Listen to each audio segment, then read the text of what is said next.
Long-awaiting buyers on the sidelines are finally starting to see some glimmer of hope as we start to see inventory all around the country starting to pile up, and particularly in Florida.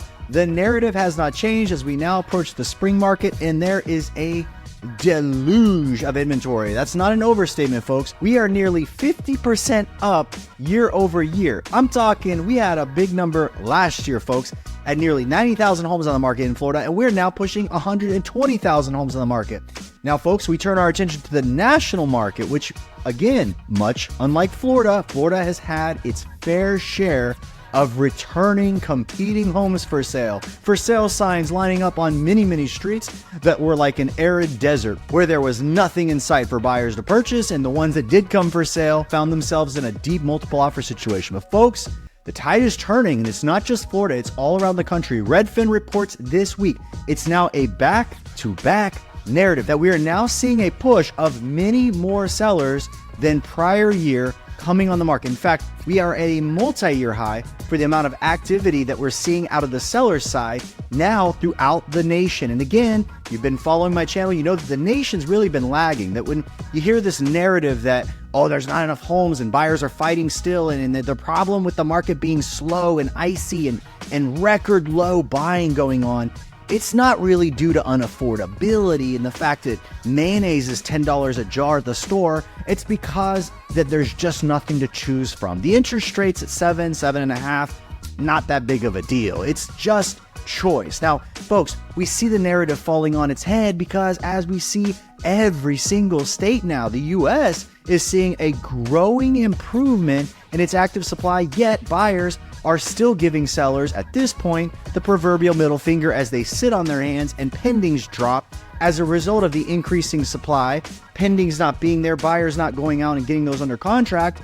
We are now seeing a result of stacking active inventory, months of supply going higher and higher. But this, my friends, is way more developed in Florida. And I would say worse. And when I say worse, 300% higher than year over year in the state of Florida versus the measly 13% when compared to the measly 13% year over year that we're seeing across the nation. The 3x increase means that buyers in Florida have a lot more to choose from. And folks, we're also starting to see an uptick in buyers starting to go get qualified to get a mortgage again. And this is not higher than last year, as I said before. The pending volume and contracted volume, which is needed as the amount of active listings are starting to stack up, you need buyer engagement, because if you stack those listings too high without buyers getting qualified and taking them off the market, you are going to see mounting price drops, and that's ultimately what tips the market downward. And folks, a lot of the narrative that you're seeing across the news is that, hey, buyers are back. Interest rates aren't affecting the buyers.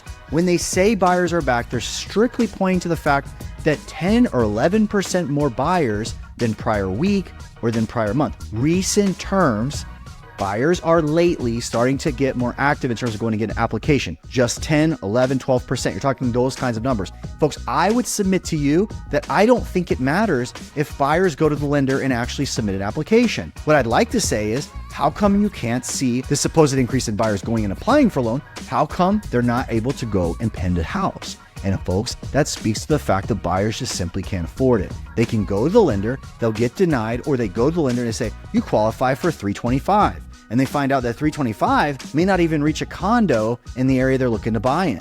Folks, today there are some crazy stats versus last year in Florida. Florida is absolutely changing as we cruise into 2024. I've got some specific markets outlined that I'm going to show you market by market, old school, the way I used to, pulling up the map and going through the data, showing you where the inventory is surging out of control, where the price reductions are seemingly endless, and sellers in those areas, if they're unaware, are going to find themselves taking way too long in the market and likely costing themselves thousands more. And ultimately, if you're a buyer, where should you be looking right now? Where are prices actually falling in the Sunshine State? All of this and more as we see really what may be going into 2024, a watershed moment for the sellers. They may be losing the ground. Buyers may actually be seeing a very real change in control, but will it matter? And ultimately what we're seeing at the same time is there might be continued depression in rents. And if rents keep getting far cheaper than homes themselves, the mortgages that come to them, if you're going to go out and buy a house, that payment is going to get so far away from rents that you might see a real correction in the real estate market in order just to keep up with a massive supply of apartments that are coming to the market, particularly in Florida, but in states around the country. Record numbers, multifamily on the scene. And already, folks, vacancy is rising. And if you're a landlord, folks, you're already facing the squeeze of increasing insurance, increasing taxes. This on top of vacancy, which has been super low, 2-3% over the past few years, now creeping at 5, 6, 7% in a lot of areas of the country. As that grows, as more apartments hit the market, you know what's going to happen. Everybody's going to be having to jockey and compete for the renter. And you have a lot of new creative schemes like room renting and all this that has burgeoned out of the last few years. You have people buying those properties in 2024 at crazy high interest rates, trying to compete with room renting when all of a sudden a single bedroom apartment, which essentially has been super out of reach for a single person occupant, maybe, just maybe, a person may actually afford getting off their parents' couch and going and getting their own apartment. And ultimately, folks, the danger of all this is this. If you see rents slipping even further and the cost is such a high gouge to get in the property, buyers are going to default to a no-brainer move and just rent. And ultimately, that is what we're seeing happen. Buyers go to make a loan application, and by the time they're done, they realize that it's cost them twice as much to own a home as it is to rent. And the decision is made, and you have what you see right now is the ice in the market. But folks, there are major changes unfolding in the Florida market. I want to show you some incredible data points of exactly what's happening right now. 4 or 5 cities you need to be very careful of if you own, are considering selling there, or buying in the future, so you can make great decisions in the state of Florida. But as we dive into the data, dive below mean a ton to me. Please, right now, smash the like button so we can get the word out. And by the way, I heard we have a presidential race going on. I want to hear from you. Drop in the comments and tell us who is the best president in relation to owning real estate. Who is the right presidential choice for all of us exposed to the housing market? What do you think? Tell us below. Let's get into the news. Record high mortgage levels are starting to take their toll. The mortgage rate is at 14.75%. Ask not what the Great Reset can do for you. Ask what you can do for the Great Reset. Folks, inventory is burgeoning throughout the U.S. Now, you're going to notice that all of these red or orangish red states, these are the states where you're seeing the most leap in inventory. Now, this is an inventory count against last year. Florida leading the charge. I'm going to show you this in a table view. You can see out west, you're going to say, hey, Jared, look at California. They're under, and Nevada, they're under, and Boise has been a marketplace where we've all been watching. You got to understand, these states that are really blue this year, a lot of this is because they went so high last year that a lot of the gain that they needed in housing inventory was already made. So when they were chasing against such big inventory growth in 23, where the rest of us were still short, they already recovered. So that's kind of what you're seeing when you look in those western states and you're kind of scratching your head wondering what's going on. But folks, look at what I want to show you. Look how far Florida is in the rest of the country against the inventory. Now, folks, all this means is that inventory statically is remaining really high. Buyers are just not able to afford it. The inventory itself, the pendings are dropping, and what it relays to us, it is not a good sign. So it's one thing to say all over the news, and it's a constant segment, that all of these states just don't have enough supply, but we're obviously seeing that tide changing. Look at this: Mississippi, Louisiana, Alabama, Arkansas, Minnesota, Texas. Texas is showing 22%. You know, just like us, they are also growing. Just like Florida, they've been constantly hitting the headlines in terms of how much growth in active inventory they're seeing as well. Now, I want to point out that a lot of these states, you'll remember, over the past few years have been a high interest mover destination. So people were migrating throughout the pandemic. This was a lot of these states were the destinations that people moved to. Californians were flooding Texas. People from Washington were coming to Texas, were moving to Florida. Folks from Illinois and New York, even on normal times, non-pandemic, were still moving to these southern states. And so all of this really speeds up. I'm telling you on this channel, a lot of these southern states, they've just been mobbed. And now we're starting to see a breath being taken as conceivably a lot of these advanced purchases. You know, I was getting called, and many of us through these southern states were getting calls where people were buying homes years ahead of their planned retirement just to lock it in, get it now. A lot of that because they wanted those interest rates. So you can see that recovery's really started to land in the South. But let's look at the states that have the fewest, and in some cases, negative inventory. There's less inventory coming in 24 than last year, and ultimately bucking the trend of seeing inventory growth across the U.S. Look at this. Pennsylvania, Massachusetts, California, New York, Connecticut, Rhode Island, Idaho, New Jersey, Illinois, and Nevada. Now, half of these states, as I mentioned, are just recovering off of big years that they've already had. They're not necessarily low in inventory. So you look at the states and don't think that that converts to the idea, oh, my state has low inventory. It doesn't. It's not low. It's already seen its water levels rise, so to speak, in the for sale inventory. And that's what's really driven those statistics. Now, as we pull back and focus specifically on Florida, where is all the inventory showing up in our state? Now, this is very important because if you're buying here, you want to see where is inventory exploding out of control. Now, one thing I will point out, no matter where you look in the state of Florida, everything is positive. Every single metro area in this entire state is up. There's nothing blue. There's no marketplace down. Not even Miami. And Miami itself is at 37%. But one of the things I like to do when I look over the state like this, you see Key West at 48%. Naples, Marco Island up 73%. Cape Coral, Fort Myers is up 108%. Punta Gorda has 1.5 times. It's up 150% inventory against prior year. Northport and Sarasota is at 88%.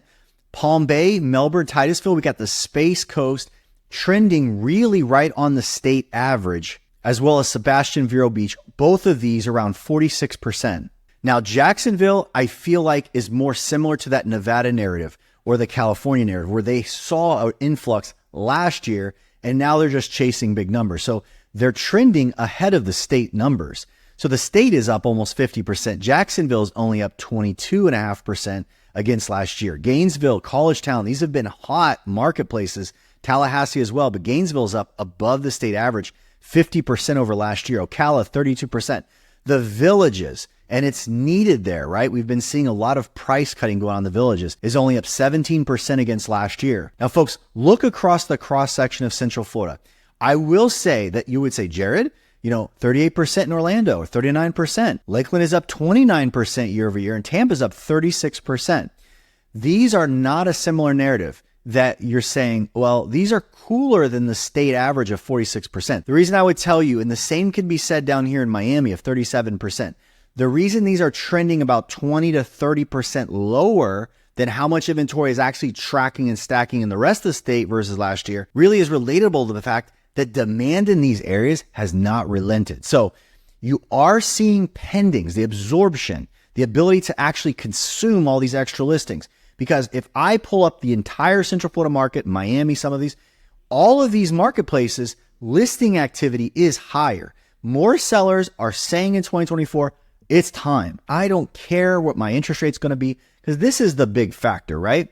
How in the world do you get a person to put their house on the market, give up a 3% interest rate, buy across the street, even with you're putting a bunch of equity down? You sell your house, you're going to make a profit in this market. You bring it across the street, and now you got this payment that's twice as high as your little low mortgage payment was before, because you got to finance some more money.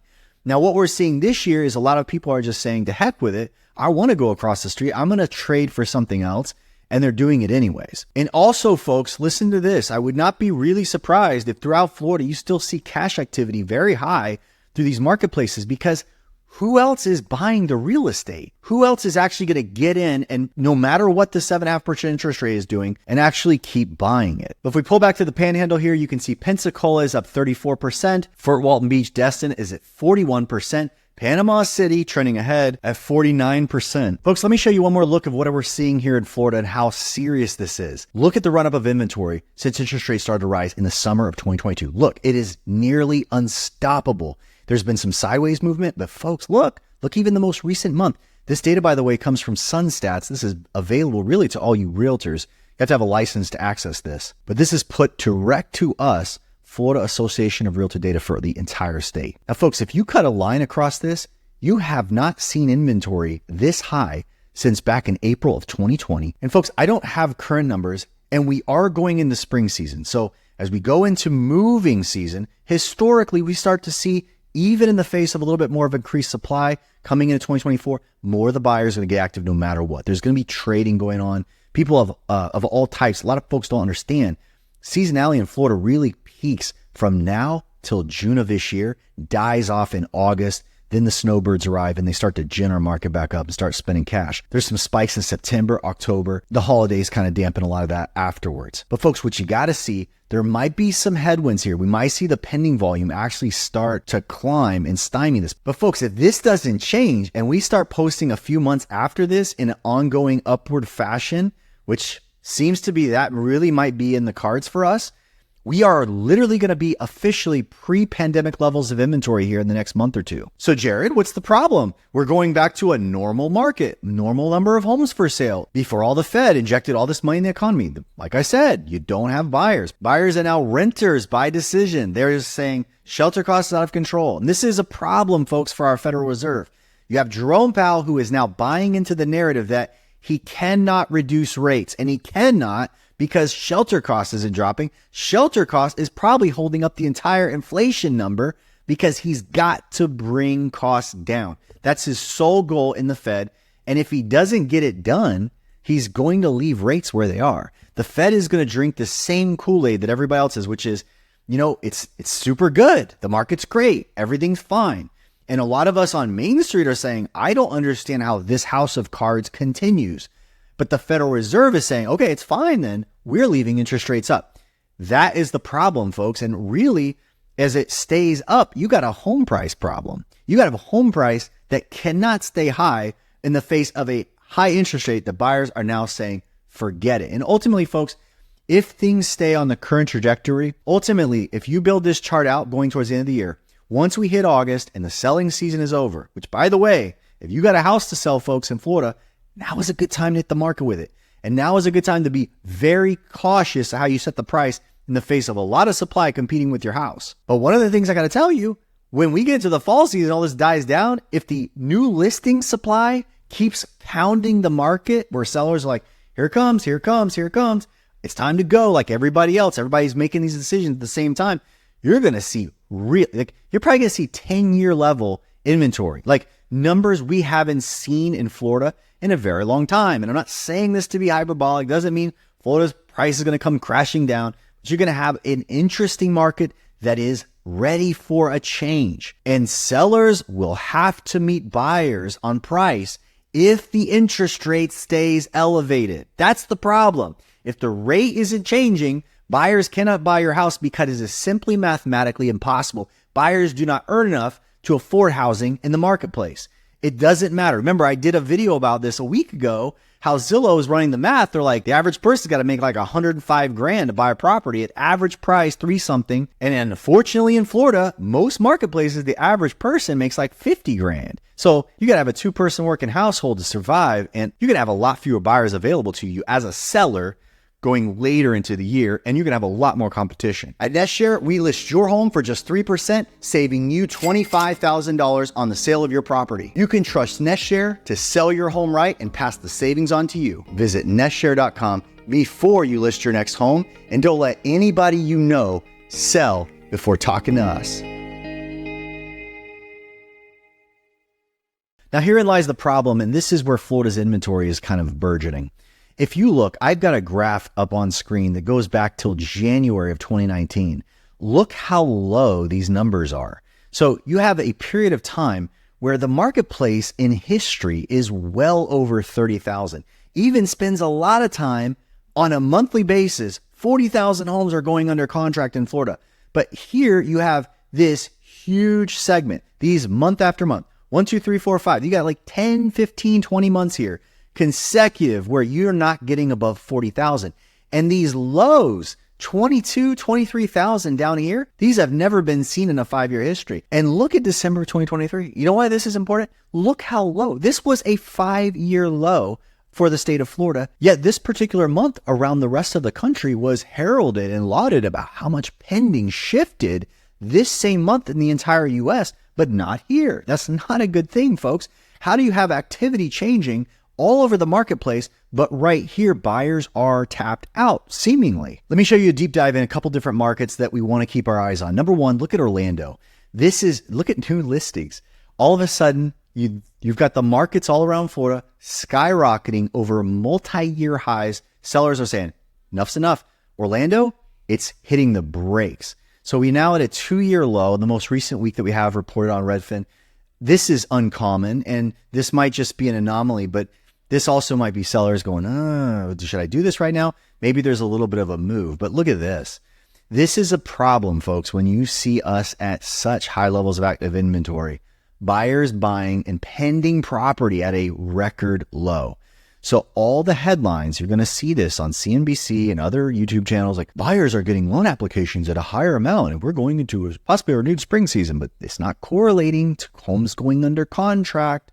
And that is not a good thing. So Orlando is reporting a 4-year low. Homes sold in the Orlando metro area is riding the bottom of a 4-year run, really right up against, just barely inching against last year when you see down here at the blue line. Now, folks, look at the median sale price here in Orlando. We are gapping over last year about 3%. So you're seeing buyers barely just kind of paying a little bit more, technical price improvement. This is still vastly different. Look at last year. Last year was 7% over prior year. Year before that was 22% over prior year. Year before that was 12% over prior year. So right now you can see that really pricing in Orlando is starting to get flat. And now this isn't stopping sellers from asking a crazy amount on their home. So look at this. This is the price they're bringing the home to the market. But you notice what happens at the exit. They're much closer to last year. So you can see that sellers are still trying to price a couple percentage points in for negotiation. And obviously that's not holding. They're giving up a couple points as they hit the exits. Now let's look at Miami. Miami is running 24% over prior year. But you can see that even though they're doing much better than 2023, they're really not out of the range of normal territory for this particular area. So Miami's actually starting to get a breath of what was probably a very tight market last year. And honestly, in all likelihood, people weren't buying last year. It was definitely a record low year for transactions anywhere. Pending sales in Miami also low. So you're seeing active inventory in Miami in all likelihood has to be stacking because buyers are now going to rent. They're saving money that way and they're opting out of the marketplace. But even with growing active inventory, it's not stopping sellers from now putting their homes on the market at nearly 10% above what the trend was last year.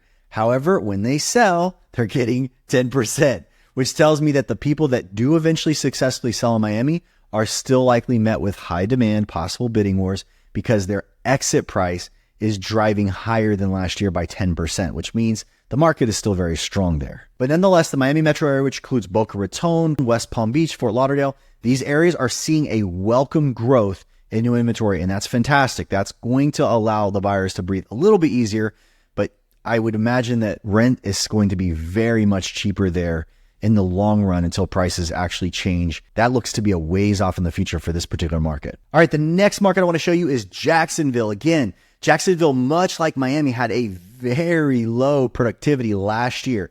No one putting their home on the market, people taking a break.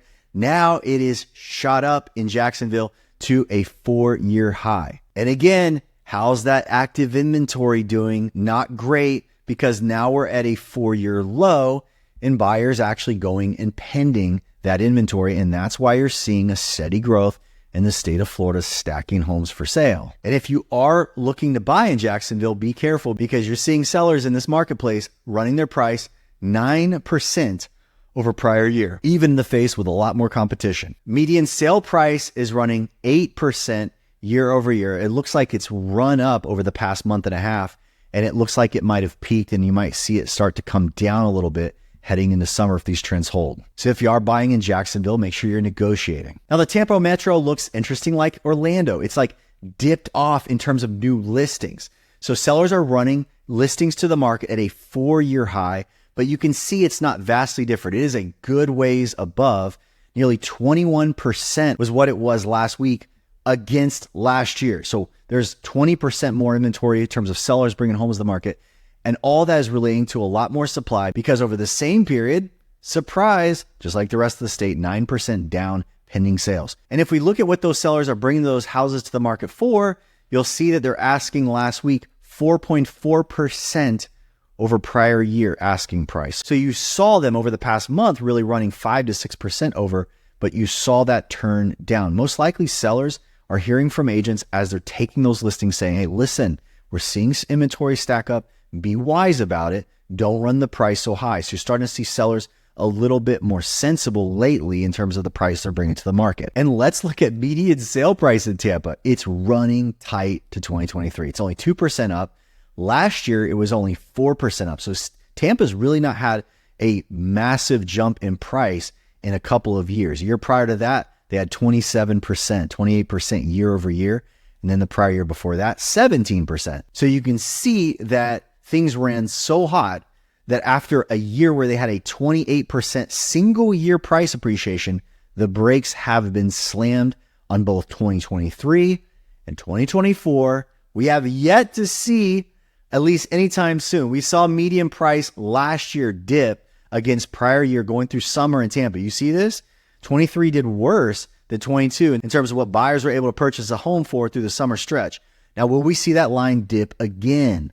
Yet to be seen. You have more active supply. Maybe you see housing correction in what has been one of the most popular marketplaces through the pandemic, in the Tampa market, receiving people from all over the U.S. into this particular community. It's been so grateful to see, hear, and meet with many of you that have been watching my channel. I know that as a seller in this marketplace, you are sometimes finding yourself beating your head against the wall. Many of you in the market already saying, I thought this was going to fly. I thought it was an instant sale. I'm under $1 million. How is it taking so long? Many of you have contacted me direct, taking advantage of my offer to the Central Florida market alone to list your home for just 3%, 3% total for video, high definition photography, full representation. Me and my team handle all the showings and marketing for your home for an industry low fee. Times are changing in the real estate industry. If you're not familiar, and as you find yourself looking at the marketplace to sell, or you're in it now, not finding the success you need, possibly even contemplating having to drop the price while still paying record high commissions, you owe it to yourself to check out nestshare.com. Visit nestshare.com, list your home for just 3%, save thousands, and allow my team to do a phenomenal job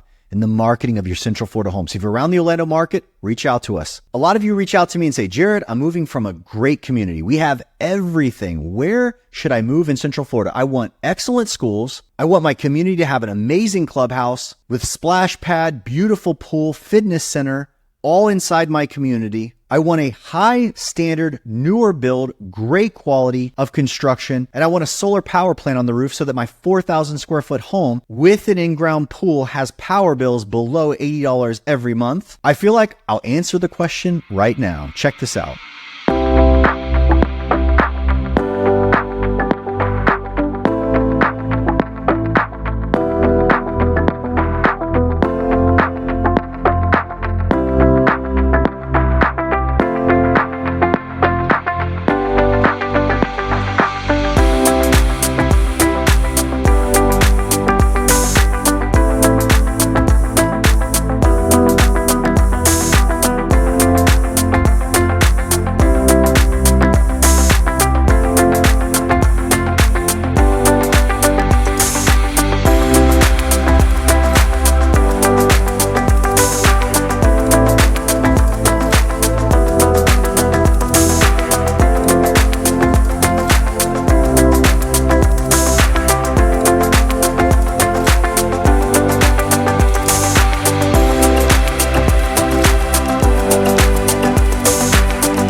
At NestShare, we list your home for just 3%, saving you $25,000 on the sale of your property. You can trust NestShare to sell your home right and pass the savings on to you. Visit nestshare.com before you list your next home, and don't let anybody you know sell before talking to us.